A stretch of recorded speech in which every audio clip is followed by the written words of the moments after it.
Mari belajar dari Italia. Apa yang sebenarnya terjadi di Italia? Apa yang bisa kita jadikan contoh agar tidak terjadi di Indonesia? Kreatif konten ini berasal dari artikel warga Italia, dipersingkat dan dilengkapi data agar lebih mudah dipahami. Tahap 1. Kasus pertama diumumkan. Itu cuma flu. Apa pentingnya pakai masker?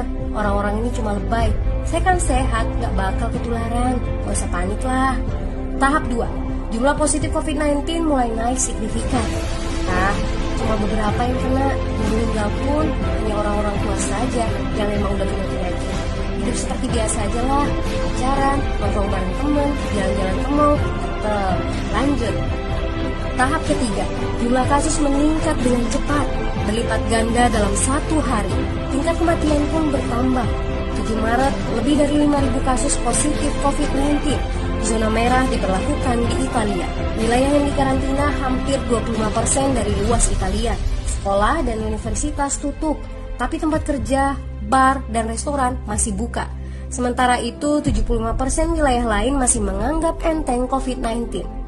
Anjuran mencuci tangan ada di mana-mana, tapi sekadar anjuran dan tak banyak yang melakukan. Tahap 4. Jumlah kasus meningkat pesat. Sekolah dan universitas ditutup selama sebulan. Darurat nasional pun diberlakukan. Rumah sakit menambah kapasitas, seluruh kamar dibersihkan untuk memberi ruang bagi pasien COVID-19. Tapi tak ada cukup dokter dan perawat. Ada terlalu banyak kasus pneumonia, terlalu banyak pasien perlu ICU, tapi ruangannya sudah habis, ventilator habis. Pada titik ini seperti kondisi dalam perang. Dokter harus memilih siapa yang akan diobati berdasarkan peluang bertahan hidup.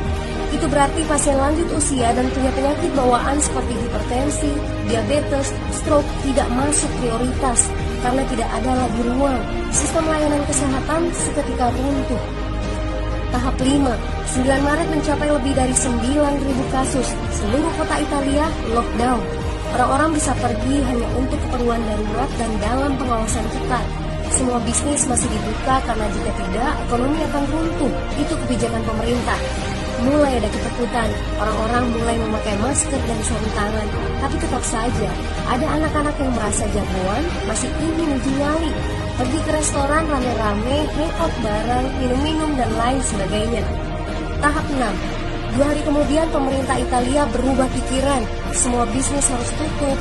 Bar, restoran, pusat perbelanjaan, semua jenis toko, kecuali supermarket dan apotek. Penyebabnya, karena dalam sehari yang positif bertambah lebih dari 2.000 kasus. Penduduk yang mau keluar rumah harus mendapat surat izin. Surat izin ini didapatkan dari pos pemeriksaan polisi dan disebar di berbagai lingkungan.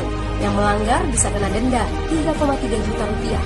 Bagi pasien positif yang tidak mau mengkarantina diri, bakal dituntut dengan pasal pembunuhan, hukuman 1-12 tahun penjara. 21 Maret jumlah korban meninggal di Italia terus meningkat melampaui Cina. Sebagai gambaran, luas Italia itu kurang lebih 2 kali Pulau Jawa. Penduduknya lebih dari 60 juta jiwa. Lalu apa yang harus kita pelajari dari Italia? Yuk, mulai dari diri sendiri, mulai dari di rumah aja. Jaga kebersihan lalu isolasi diri dan keluarga. Tidak keluar rumah kecuali sangat penting. Ini saatnya memulai solidaritas. Yang mampu harus mulai membantu yang tidak mampu. Ini adalah bentuk usaha dan doa kita semua. Semoga badai corona ini segera berlalu. Mari memulai kekompakan dengan membagikan informasi ini. Di rumah aja, mari belajar dari Italia.